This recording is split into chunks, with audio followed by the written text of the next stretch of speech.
on a Monday, live in Los Angeles. It's The Herd, wherever you may be and however you may be listening. iHeartRadio, Fox Sports Radio, FS1, 1 hour from now. Where Colin was right, where Colin was wrong. A little over an hour from now, Devontae Adams, superstar wide receiver. He is an all-timer for the Green Bay Packers, stops by. Joy Taylor's out today, and Alex Curry stepping in again after a wild Angel-Dodger weekend series in which the Angels got the better of the Dodgers these days. Who doesn't? I think everyone does, but I mean, it's not often you see 36 runs in 2 games. It was wild. It was a wild first 2 games and then an easy 2-1 win yesterday. Big fight in the stands on Friday. Oh, that was not the only fight. There was a fight at our pre- and post-game set behind me after the game. I mean, you say one thing, those fans are going at it. Well, let's start here on a Monday. So yesterday afternoon on Mother's Day, happy Mother's Day to everybody out there, I made it a point. I wanted to watch the Knicks versus the Clippers. And I've said this before. You know, most NBA regular season games, most Major League Baseball regular season games, most NHL regular season games, they don't matter a ton, but you do get the occasional late season series or late season game that matters. And there's a handful of NBA regular season games that all, circle and go, I want to watch that one. And this was an interesting one. The New York Knicks, kind of a directionless mess forever, have a basketball team everybody now likes. It's a band of overachievers. And they were on a West Coast road swing, 5th West Coast game. So they're kind of weary and tired. And you had the well-rested Clippers. Everybody was playing that mattered. Kawhi and Paul George, they had 2 days off. So my feeling was going into the game is, you're going to have a Clippers team rested with a bunch of energy, national TV game. But I think, the Knicks will fight for a while, but they're tired. Nope, that's not what happened. Nope, the Knicks fell behind 10-1. Were often behind and just kept fighting and outworked and outplayed and outdefended the Clippers in Los Angeles and won. And Julius Randle didn't play particularly great. This was about Reggie Bullock. This was about defense. This was about Derrick Rose. And I got to tell you, 2 things jumped out to me. First time in 25 years, the Knicks have a future because they have a direction. Okay, it's not just, hey, we got a bunch of cap space. Hey, we're going to land this glamorous free agent. Yeah, that never happens. This is actually a real team, a band of overachievers. They play real defense. They play really hard. There's about 7 guys that can give them somewhere between 12 and 18 points a night. They have an excellent head coach. And that's the second thing, is that they are not a championship team this year and maybe not next year. They're not. Expectations. Be realistic. This is what hurts organizations that aren't winning for a long time. They get unrealistic. Cleveland Brown fans are like, Super Bowl or bust. Cleveland's probably not going to win a Super Bowl. In fact, I'm going to go with they're not.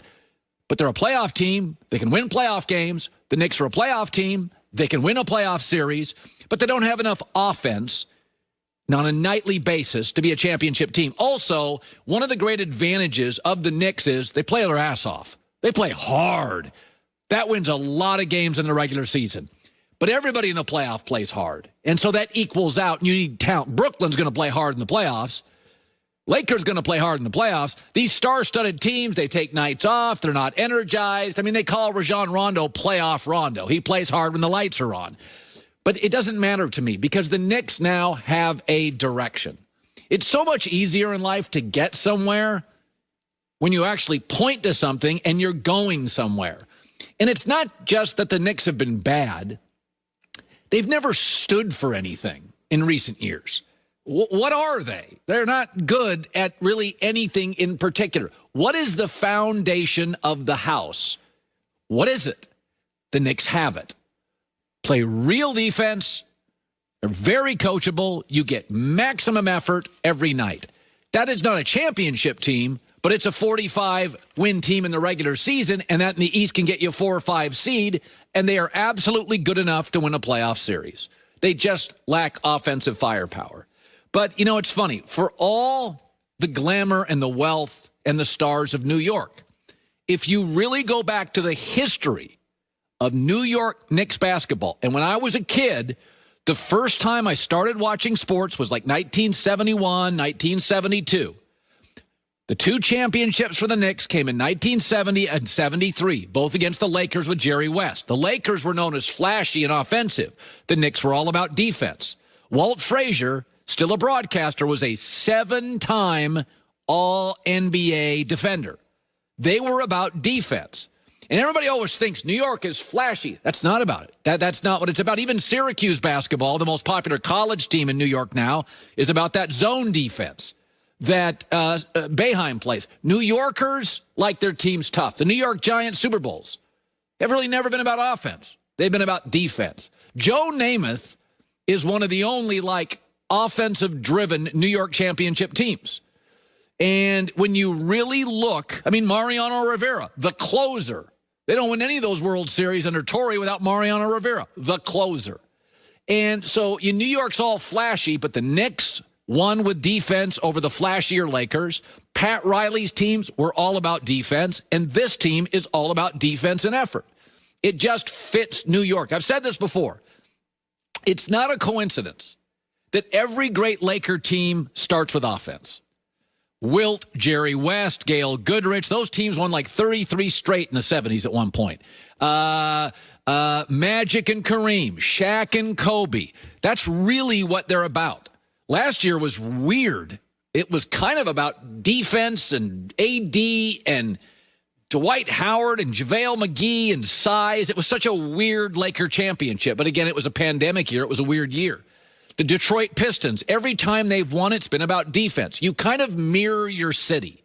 And if you go back and look at Knicks basketball, it's always been defense and tough and effort and Anthony Mason and Charles Oakley and Walt Frazier, and that's what this team is. They're not that gifted. Derrick Rose is kind of reinventing himself. He played great yesterday. Julius Randle is a max effort guy, not flashy, shoots threes better than he used to, but in a mathematical driven league now where threes beat twos, Lakers bailed on him. Knicks said, okay, what else? And we're not landing the stars we want. He's been great. They have R.J. Barrett. Reggie Bullock's a defender who plays hard. This is a classic Knicks team. They stand for something. They are something. They're good at something. What a joy to watch them play. Not a championship team. Don't go nuts. Don't reach and overpay Randall. Don't reach for a injury-riddled star. That's not what you are. You're not Brooklyn offensively. You're not. That's not what you are. Don't get silly. Don't be the Browns. Don't make a big reach and overpay. Your foundation is excellent. You play defense. You're well coached. You play hard. You're overachievers. And that has, frankly, in New York, been the recipe for winning championships. It's Willis Reed hobbling on the court. It's the Knicks tackling Michael Jordan. It's a fun watch. They're not pretty. They're not glamorous. They're not that vertical, but it's a great watch. All right, I saw this yesterday. The Cleveland Browns will not be trying to trade for Aaron Rodgers. We love Baker.